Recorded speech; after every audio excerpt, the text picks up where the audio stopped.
Hello, everyone. Welcome back to World Briefing. It is Saturday, and that can only mean one thing.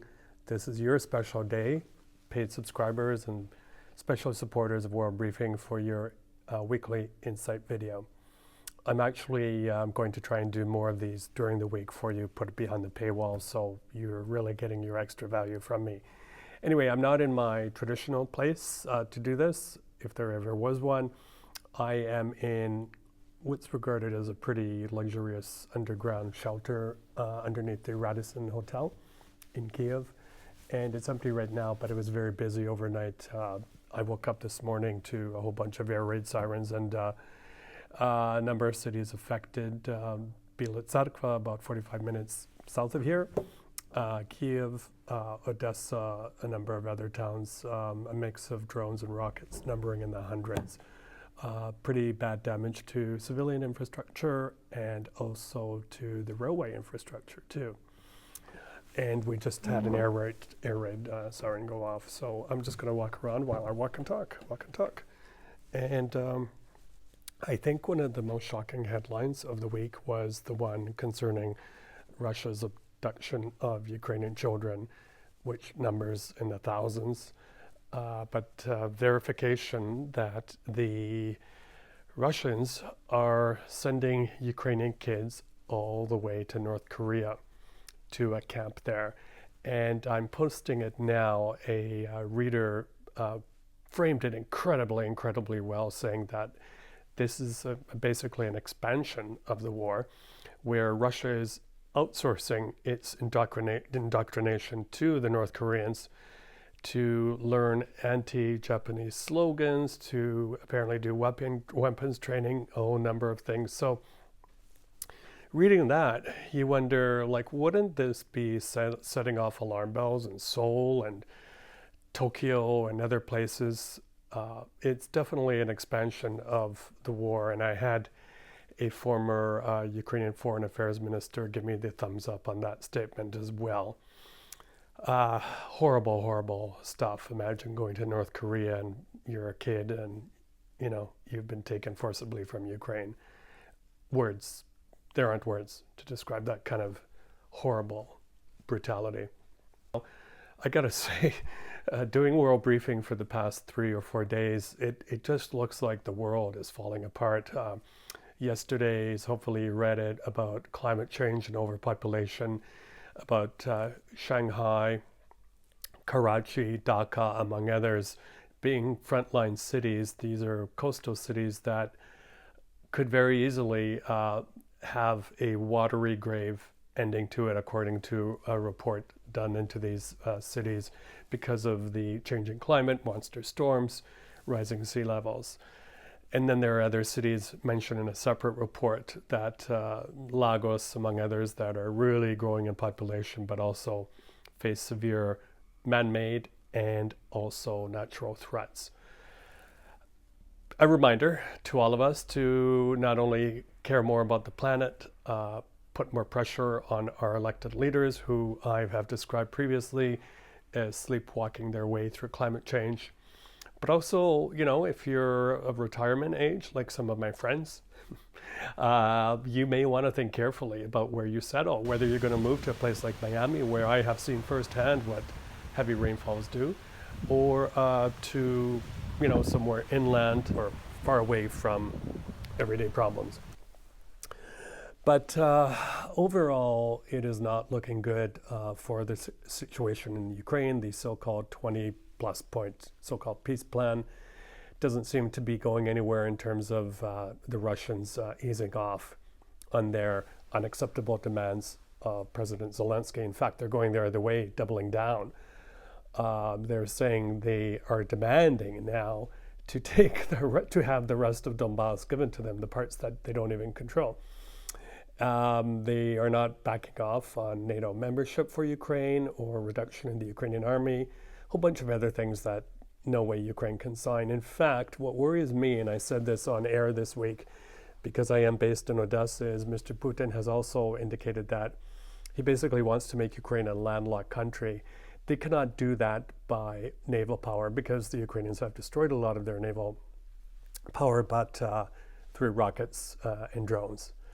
So I'm very worried, and I also talked to a lot of people this visit. It's been a great visit, and thank you, East to your foundation, for bringing me here with such care and such speed and efficiency.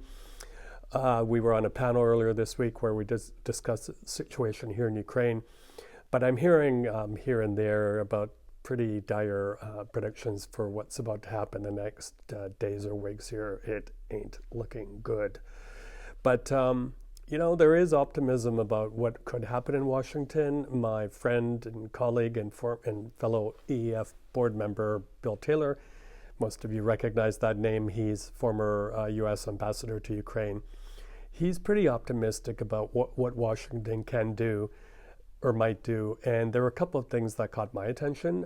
One of them is that in terms of security guarantees, what Ukraine really needs is more kind of building up of its own army, because he said at the end of the day, and I agree with him, that the Ukrainian army is the best security guarantee that Ukraine could have. So, of course, that requires lots of support from the West, and it does include handing over those frozen Russian assets, almost 200 billion euros sitting in Belgium.